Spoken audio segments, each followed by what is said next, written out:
Free agency rumors continue to escalate for the Toronto Maple Leafs. We have some new info by Elliot Friedman, which will break down, as well as the future of Max Domi and Tyler Bertuzzi. It could potentially be in jeopardy for the Toronto Maple Leafs this upcoming free agency because of a couple of things that Elliot Friedman dropped regarding Bradshaw living in the front office is willing to give players a lot of terms. We're going to break all that down on this stream, as well as discuss the latest news and rumors going around the Toronto Maple Leafs. So welcome in everybody to the stream. A lot going on today with Toronto Maple Leafs. Tons of news. We had a video earlier. We'll probably have another video, obviously, definitely for you guys tomorrow. But Darius, a lot of news is going down for the Toronto Maple Leafs, and it's a good time to be a Maple Leafs fan in the sense of a lot of stuff to be excited about so far this offseason. Mitch Marner trade talks are starting to pick up.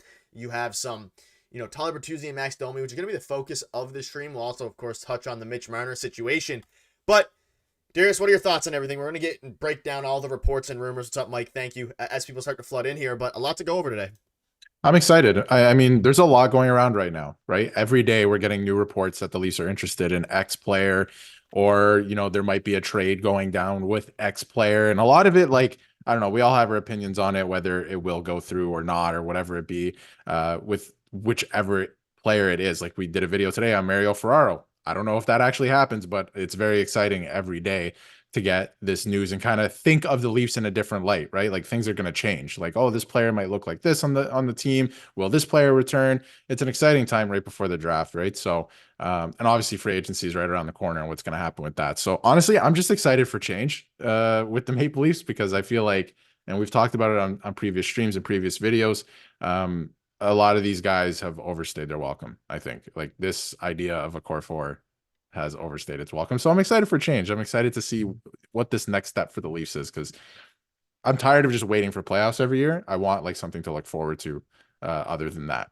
Yeah, what's up, Tim? Yeah, lots to hopefully look forward to regarding the Maple Leafs. And again, a lot of reports came out from Elliot Friedman today regarding Max Domi, regarding Tyler Bertuzzi, Mitch Marner. There's some interesting updates there, and I'm curious to see what your guys' thoughts are on that. And yeah, what's up, Tim? We can just dive right into kind of the start here. So again, we covered this a little bit in the video, but the Leafs want to bring back Max Domi and Tyler Bertuzzi next season. But the team is reportedly, quote, being really careful about the term of each player's contract. And this kind of lends into the chat now as people start to flood in here. I wonder what term the Leafs are comfortable with giving Max Domi and Tyler Bertuzzi. I saw some crazy rumor about Max Domi getting a 6x6. I don't think there's any world where that's going to happen. Insane. Yeah. But I think the Leafs are going to be careful about giving up term, especially obviously they're going to be trading Mitch Marner most likely. I don't know if they're going to be able to retain either of these guys without giving some sort of term to them, especially Tyler Bertuzzi, who is supposedly a pretty hot commodity on the market. But when you're looking at Max Domi as well, he also wants to stay in Toronto. So there's that to keep in mind.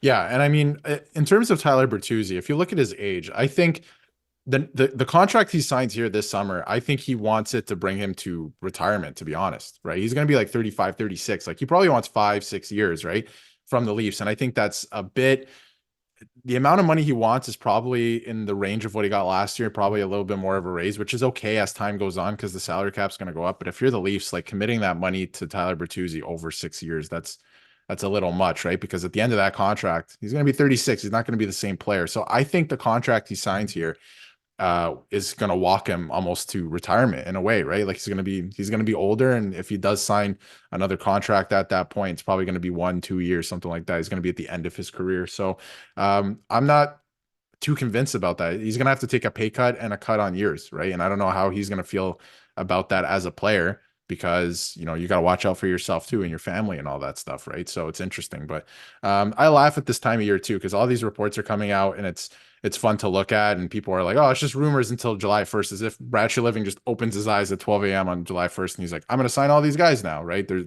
I haven't looked at anything until now, but we're going to do it right this moment. So obviously they're looking at stuff, and they're trying to figure it out with their agents. So it should be fun to follow, and in a perfect world, I want both of them back. Yeah, I think I do as well. There's some guys that maybe some of these fans would prefer over them. I'm curious to everyone in the chat, let us know what number you'd be comfortable giving Tyler Bertuzzi and Max Domi.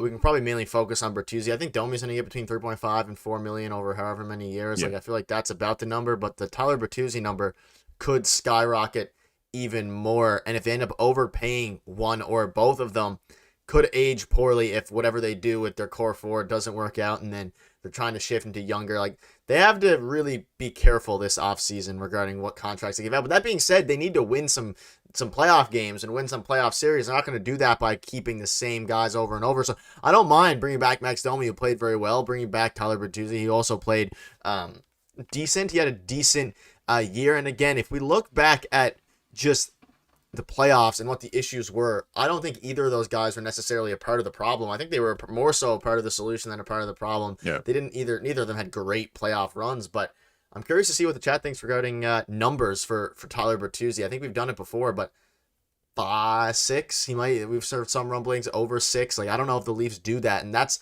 probably why they're talking about an overpay, because it could easily happen to where they end up overpaying because of what the market's looking like. Well, with Max Domi, I think the question is the Leafs are concerned about term, right? But we don't know what that term looks like. I don't think he's looking for like a crazy 6-year deal or something like that. Like, I think it's more like 3-4 years, something like that, right? And then in terms of that, like if you give him $4 million, salary cap's going up. I don't really hate that. I thought he was a very useful player. Came up big in the playoffs in certain situations too. So I would like to see Max Domi come back 100%, right? I would love that. And I don't think it's going to cost much. It's just like, it's literally going to be a factor of $1 million or one extra year, whatever it is, right? So I think they do end up getting that done. On the Bertuzzi side, I'm very skeptical about it. I don't think he returns, honestly. I think another team is willing to give him exactly what he wants. And it's a fact of the matter if he wants to stay a Toronto Maple Leaf. That's really what's going to dictate it. Does he want to stay with this team and help them win? Or does he want to go for the money? And I don't mean it in that way. Like, I don't want to turn him into kind of a villain or anything, but he's got to do what he's got to do. Right. He's got to make his money. He's a useful player. And I think another team would be willing to give him that. And then if you're the Leafs, you look at maybe Jake DeBrusk. There's other options in free agency that's cheaper that, maybe don't have the high end skill of Tyler Bertuzzi, but you're still going to get exactly what you need in that way. Right. So I think there's other options that they could look at if he decides to go another way. It's in his hands too, right? If he wants to stay a Leaf, great. But if not, like, he's going to move on because another team's going to give him what he wants. Yeah, what's up, Lee? Afternoon. Elliot Freeman says the Leafs are going to be a force in free agency with at least 2 D-men. Thoughts? Yeah, I mean, we can dive into that quote now. 4.5 for 4 for Domi or Bertuzzi. I'm not sure which. I'm assuming you're talking about Bertuzzi. Chad saying 4 years, 3.5 million for 4 years for Domi. I tend to agree with that. Like, that's fine. I'm not too upset with that. And we can get into the Elliot Freeman quote here. Toronto is going to go out to try to get two really good defensemen in the UFA market. Now, shifting the conversation to defensemen, Darius, what is your thoughts on who these could be? We talked about Mario Ferraro. Obviously, we had Joel Edmondson. There's been other conversations with different free agents, and I think as you start to think about what defenseman he could be talking about, which ones come to your mind? I mean, 2 really good defensemen. Brandon Montour is a really, really, really good defenseman, but I worry that if they get Montour, what does that mean for the rest of their free agency? That's going to be the big question. And let us know in the chat, Freeman, 2 really good defensemen. Who would you be comfortable with saying, okay, at least go out and get these 2 guys. This will put them over the top or put them in a better spot to compete regarding the blue line. The thing with Montour is he's going to get a lot of money. Like, no matter where he goes, I feel like the Leafs are budgeting in a way. Like, they can't afford a player like that at exactly his market value. Another team is going to offer him that. It just depends where he wants to go. And I don't know if he wants to be a Leaf, right? There's no chatter about that whatsoever. That's the thing with Montour.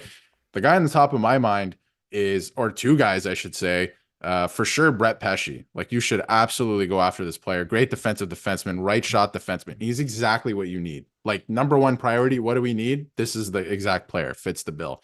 So I think Brett Pesce, you 100% pursue, try to get that player. Secondary, Zadorov. I love Zadorov. I think he might slightly get overpaid. That's UFA market, right? That always happens every year. But I think he's a player that can really help the Leafs. He's exactly what they need. I think it's exactly the way, or he plays exactly the way I think Brad Treliving wants to build the defense and this Leafs team. So those 2 top of mind, one, like, first of all, right? I'm sure there's other options that might be more cost effective, but maybe not as good on the ice. But when you're looking at what you need, Zadorov and Pesce are like 1 and 2 for me. Like, if you get those 2, the blue line looks great. Like, it's looking better. That's for sure. Maybe Benoit on the 3rd pairing. Like, it's better than Benoit on the 2nd or 1st pairing. Tony agrees. Tony said Pesce and Zadorov. Pesce and Tanev by hockey players, an interesting one. They can't afford more than 4 for each player when referring to Domi and Bertuzzi. Yeah, I would rather them go out and keep Domi and then get Jake DeBrusk probably. And just, I feel like it'd be a better use of assets, a better use of money. a better use of everything. And again, I like Brett Pesce a lot, and I don't have his stats handy, but he would be the guy I think that the Leafs. I mean, we said it in our video a few days ago that he would be the guy that the Leafs go out and get if they really want to. I don't know. I feel like that's a move that Stanley Cup contenders make. A guy like Brett Pesce, and then even Nikita Zadorov. They need a guy like Zadorov as well. They need a few things, their blue line, because it was not satisfactory last year at all. Obviously, you had, even with the bright spots, of Benoit. Joel Edmondson played great once he got traded. You had Lyubushkin playing the first line, so I don't know. They tried to bring in a puck-moving defenseman with Klingberg. It obviously didn't work, so then they ended up shifting their focus elsewhere, and then they ultimately traded for the opposite of a puck-moving defenseman in Ilya Lyubushkin and Joel Edmondson, who can move it decently. But yeah, I don't know. It's a very interesting quote, and he obviously knows things. Elliot Friedman's very tuned in. I think that two really good defensemen is promising. Brett Pesce, Nikita Zadorov would be the two that I think I go out and pursue. You could also look at Montour if you're looking for one and then slightly less from another guy. But yeah, I don't know. I like that a lot. It's a good quote. It's an exciting quote, at least. It's an exciting quote because it shows that there will be change, right? And when you look at the two players that we mentioned, like, let's just say hypothetically they are targeting, and I think that they should, Zadorov and Pesce, right? When you look at both of those players, what they're projected to make on their new contracts going into next season is almost exactly Mitch Marner's contract. And I don't want to shift the focus already to Mitch Marner, but if you were to move that contract out, because it's a matter of time, whether he leaves next year or a trade, I don't think this player is a Maple Leaf past next season at the very least.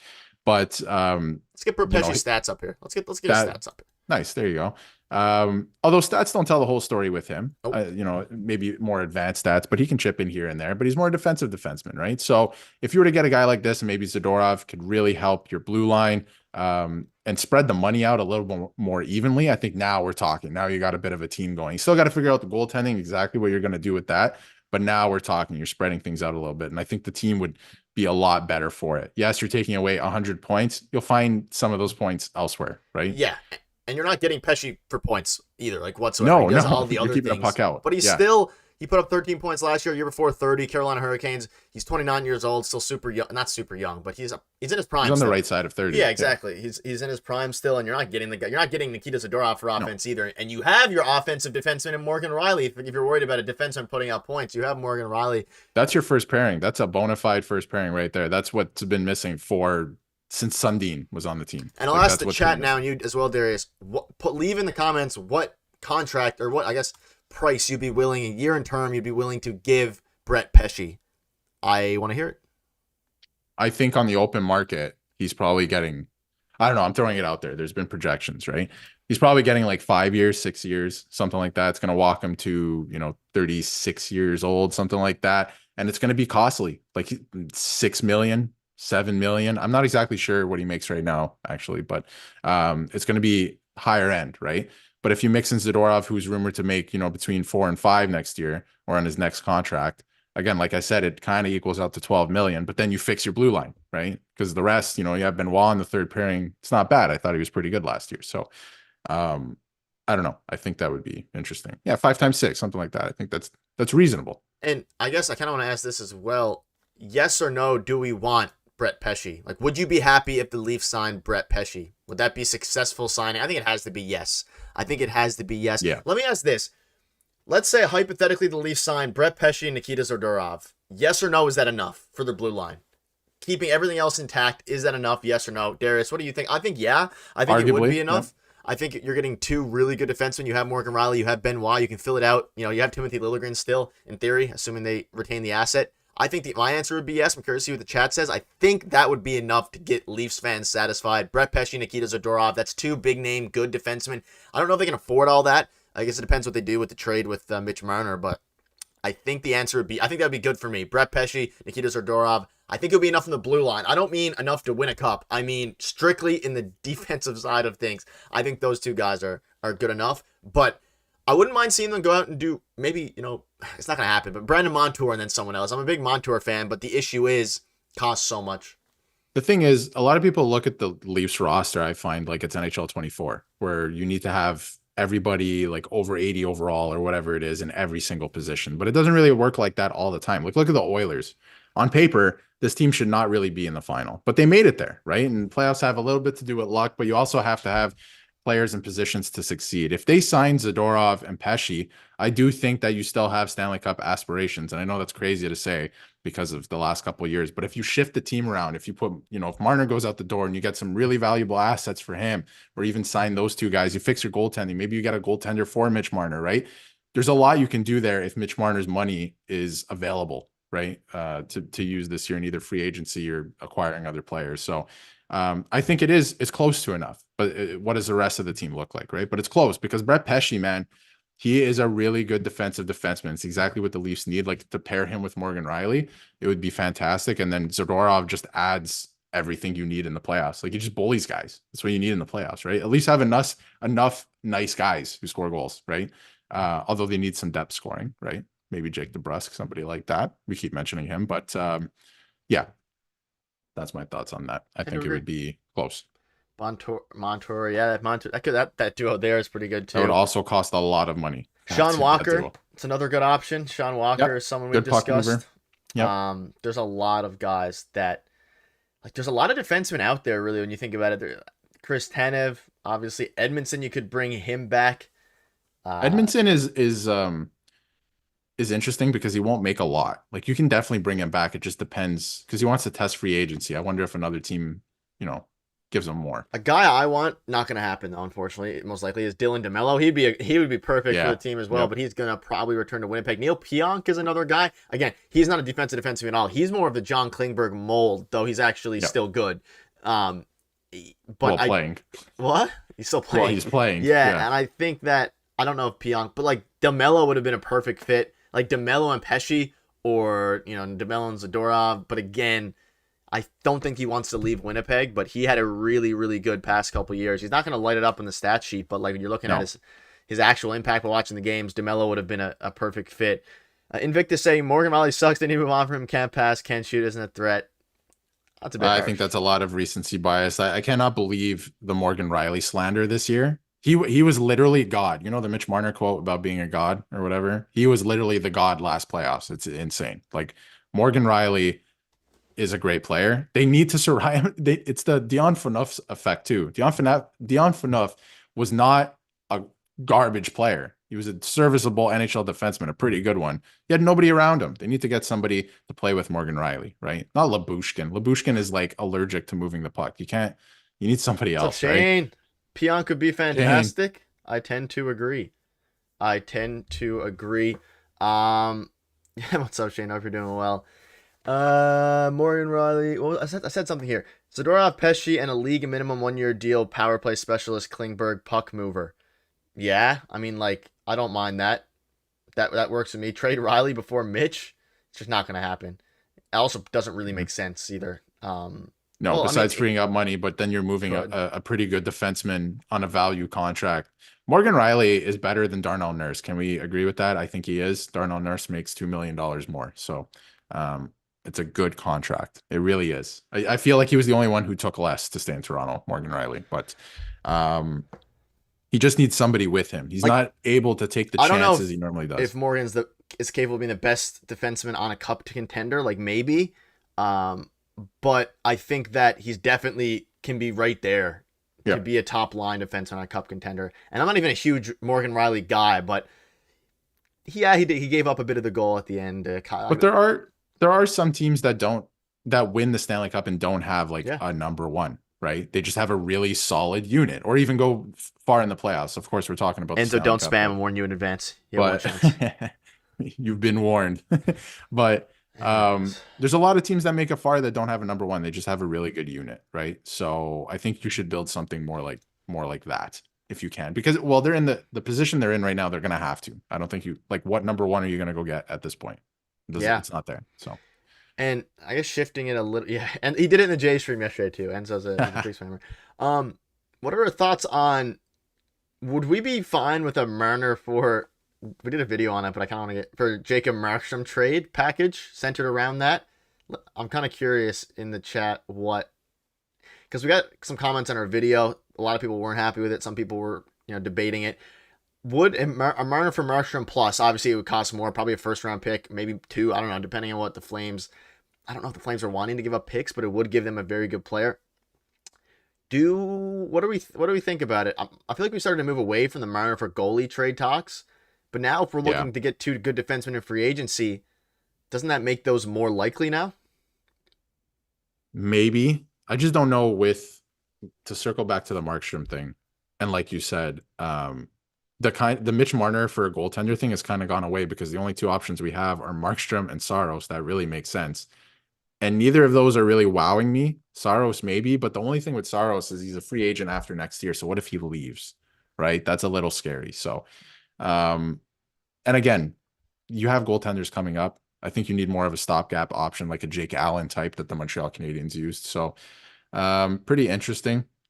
And a good point here about Cade Weber too. Maybe he makes the Leafs next year, right? Defensive defenseman of the year. He'd play the left side. And I think there's a bit of a logjam on the left side as well now. But obviously, there's going to be injuries. Guys will play throughout the season. But I wonder if he, gets a look at the NHL as well. That could be interesting too. He was a really good defenseman this year for, I think it was Boston College he played for. So defensive defenseman of the year, but left shot. We need Yeah. we need right shot defenseman. And the thing with to go back, like somebody mentioned Sean Walker. Yes, great puck moving defenseman. I think he would help the Leafs. But if you ask me, number one priority is getting Brett Pesce. He's also a right shot defenseman, defensive defenseman. Big. Right. We gotta get a Brett Pesce jersey. Yeah, at this point. Shane, I'm at $100 saying Marner stays a Leaf. He's not going anywhere. Oof. I'd say honestly, it's not that hot of a take at this point, but it's interesting, and we can dive a bit into a new report by Elliot Friedman, which I don't know if I have the screenshot, but it's basically him. I should have it somewhere. It's basically him saying that I don't have it, but it's from Elliot Friedman, basically saying that Vegas could be an interesting fit for Marner, and basically we'll have a video on it literally tomorrow morning with all the exact details. But there's basically that Vegas could be a fit for Marner, and that it seems like the talks are slowly starting. If you read between the lines, not necessarily escalate in the sense of a trade's going to happen soon, but it seems like that's the way that this is all going to end up working out. Yeah. And I don't know. It's certainly going to be interesting to watch this Mitch Marner saga, right? Heading into free agency, because he's not going to get traded until at least July 1st. And Vegas is very interesting because I think that they have to offload a little bit of cap. Well, obviously, if they're acquiring Mitch Marner, they're going to have to.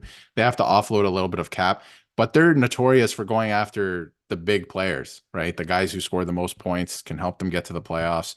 So I see it being a fit, definitely. I wouldn't be surprised to hear Vegas in the mix. The rumor right now is Shea Theodore and Logan Thompson. So you fix two issues if you're the Leafs in return for Mitch Marner, which we know he's probably out the door already. These are some of Logan Thompson's stats, right? He's pretty good. An interesting story too, because he came out of like school instead of going the usual junior route. Right catching goalie, pretty interesting too. And then when you look at Shea Theodore here, this is a good player. All right. Like, he's going to put up points every season for you, like a great two-way defenseman. Obviously, he's won a Stanley Cup with Vegas. He's been there for a while too. This is a player, if you're the Leafs, like, yes, please give this to me. Obviously, only 28 years old. So he's a great player. He's honestly a really, really good player and would make a lot of sense for the Leafs. And if you're offloading Mitch Marner, I mean, the salary will work out, right? So You're getting two. You're getting a goalie, you're getting a defenseman, and in theory, it would make a lot of sense. Who knows if there's any picks going either way? People are talking about Cowan. Yeah, Cowan is going to be doing well. With the Leafs not next year, probably the year after. Or probably get 9 games, depending on how he does. At a first as well. I mean, I would do Marner for Thompson, Theodore in a first. I don't know if Vegas does that though. I mean, I don't know if they offload a first in there. Would you guys? Vegas does not care about draft picks. Yeah, exactly. And it won't be a great first anyways. Vegas is set up for success for a while. So maybe would you guys do a framework of Marner for Theodore Thompson and a pick? Leave a yes or no in the chat. I think it's one of the better ones that we've seen, one of the better trade partners. And I'm surprised we didn't even come up with it. We didn't think about Vegas. They always slip my mind. But the issue is then you're also trading Marner to a team that's really good. And that's a bit scary. Yes, but he's in the Western Conference, so I'm not worried about that personally. And Robert, I know we might shift a little bit. Not really. It's on the same topic, but Robert brings up a good, statement here that the Leafs won't be a perfect team next year. And I think a lot of what we're talking about is setting them up for 25, 26. Like next year, I don't want to write it off. Like they could make the playoffs, who knows what happens, but a lot of what they're going to do in free agency this year, and if they move on from Mitch Marner, is going to set up 25, 26. 25, 26 is another go for it year for the Leafs, I think, because Dennis Hildeby should be the guy at that point, your goaltender, right? He's going to be the guy. A lot of people are forgetting about him.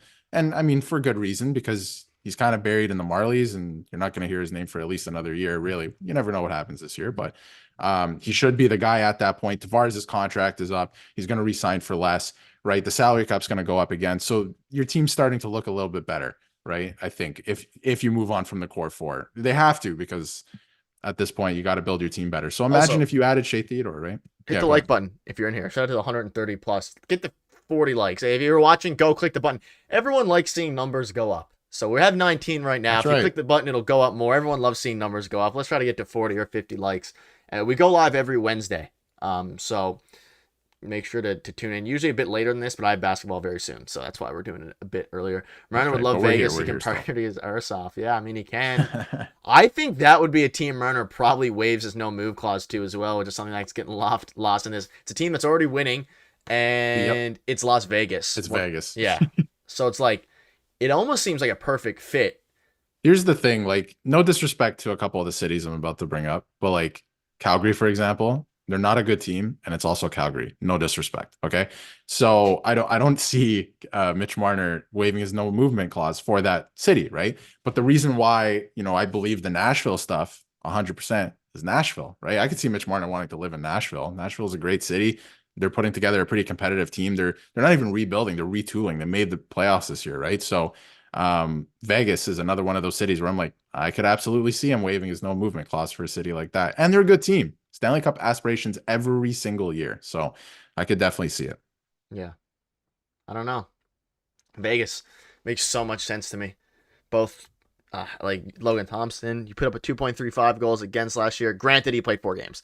So he didn't play. Right, he had injury issues. Yeah, he was injured last year. The year before, though, like, he's a solid goalie, and he's not super old. I believe he's 26, 27 years of age. So, like, and you're also getting a number 1 D-man in Theodore.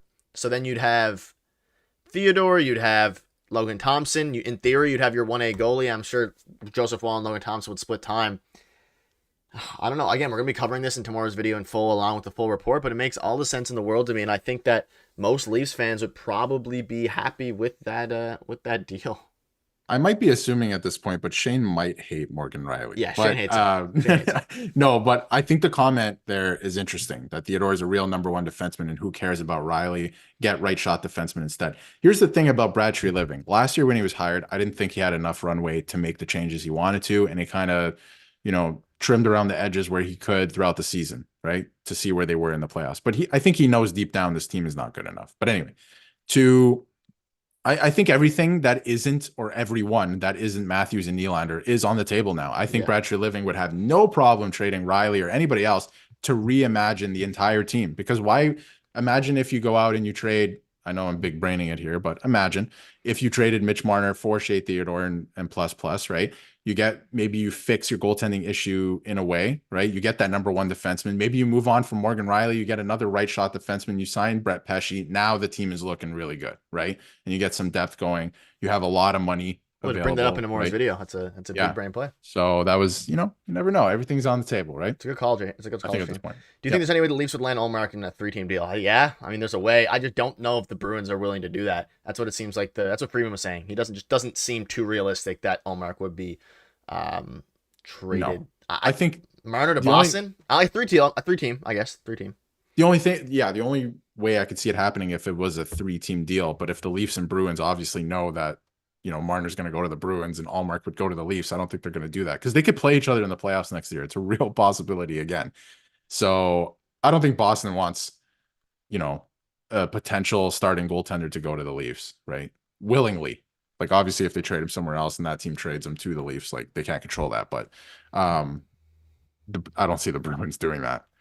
It just doesn't make sense. I think they could play them in the playoffs again next year. So, no. But I do think Ullmark goes somewhere else, in terms of just to talk Bruins for a second. I do think he ends up on a different team, because the Bruins they have their number 1 in Swayman now, obviously. So could be pretty interesting. But Marner for a goaltender, I think it's getting less and less likely. but I think the Leafs can get very creative still. Yeah. It depends what they do with the free agency run, but they probably won't do that until they figure out Mitch Marner. So like, there's so much different Everything's ways kind of like intertwined. yeah, like we need to figure out Mitch Marner, but before we do that, the draft, and it's like, okay, but maybe trade him at the draft. No, we can't because of the signing bonus. Okay, great. So what do we do now, right? Exactly. A lot of it is like, we'll see what happens. Even Timothy Liljegren, we touched on it today. Well, we're not going to do anything until we figure out what we're doing with free agency. Well, you can't do that until you figure out what you're doing with Mitch Marner. It's just a circle. Literally. Yeah.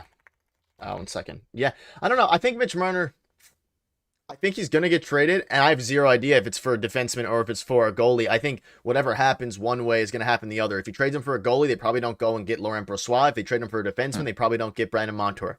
Like, it's going to have a direct impact on what their plan is for the thing. Yeah, and I think this is an interesting question here. I just saw pop up from Lee Bird. What are your thoughts on Cap Friendly turning out the lights going forward? And are there any alternatives? First of all, it caught me well off guard, but congratulations to those guys. That's the goal at that point. They got bought out, so congratulations to them. Honestly, people who are mad about it, there's going to be other alternatives. There was before Cap Friendly. It's a great tool. I'm going to miss it. I'm going to use it as much as possible until it's gone. Obviously, but yes, congrats to them. And there is an alternative right now. I believe it's called Puckpedia, and I think it's only going to get better now because they're going to be the #1 option. Shout out to them. One entrepreneur gets bought out, the next one's on the way up. So exactly. It's just a circle, and it happened before. The Leafs bought out the one that was before. I can't remember what it was called. Yeah, it's escaping me right now, but there was one before Cap Friendly. I think the Leafs bought them out. So there's options, right? There's going to be options. Puckpedia is growing. They made updates the other day as soon as they found out that Cap Friendly is going away. So I'm glad that the Capitals came to an agreement to keep it up until free agency, though. That's very nice of them. So, but also I don't blame the Capitals at all. That's a great resource, and now they're getting the people who work there that put that together. So clearly they want to build it up after OV hits that record and retires. So very interesting. Tons of GMs were using it, like all of them across the league. So it's like they get an advantage now too, in theory. It's interesting that's allowed, that you can do that. I guess it kind of makes sense. It's just a website, right? I guess at that point it's just statistics. Does it make sense to trade Tavares? No, because you're not going to get value. It's a negative asset really this year. Not a negative asset in the sense of the player, but he's making so much money on this last year. He'd rather play it out, and then he'll sign back for like 3 or 4 million. Is kind of the the thing with Tavares. The reason there's upset and outrage over Marner is because of his age, and he hasn't delivered over his contract, right? To what it was. But Tavares has a C. Yeah. The thing with Tavares is we knew this was going to happen at the end of this contract. We knew, everyone said the last 2 years are going to be bad. And guess what? They are. So you have to cut your losses next year, and he'll re-sign for much less. He'll be an effective forward in his new role with that new cap hit, whatever it may be. And everything will be fine. Will he still be captain?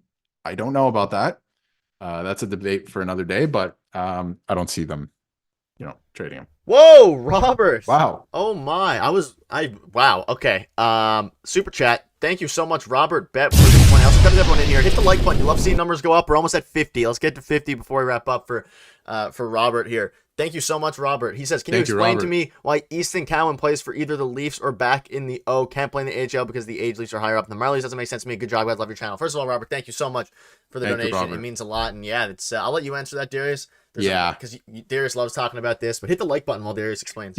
Yeah, so I'll try and explain it as best as I can in depth for you so everyone can understand, because I know a lot of people are confused. I used to work with the OHL and in the OHL a little bit, so like the OHL has some weird rules. So the CHL, which is the Canadian Hockey League, which is the OHL, WHL, and QMJHL, have this agreement in place with the NHL where 19-year-old forwards cannot go to the NHL or the AHL because the CHL believes the year after a player is drafted, they lose their firepower. They lose their star power in the league if these players just keep moving on to the AHL. So there's an agreement in place with the NHL that a 19-year-old forward, so I guess 2 years after you're drafted, so Cowan next year, would have to be sent back to junior because the league, CHL, is worried about name value, right? So Connor McDavid, let's say, if he ever got sent back to the, NHL, or he could go to the AHL, obviously the CHL would want him over the AHL. So they put this deal in place, this agreement in place where these players can't move on in their careers just yet until that year. Now, after next year, Cowan could move on. And that's really the only reason. It's a weird rule. It's one of the weirdest rules. I see where it makes sense for the CHL so they can keep some star power and some name value.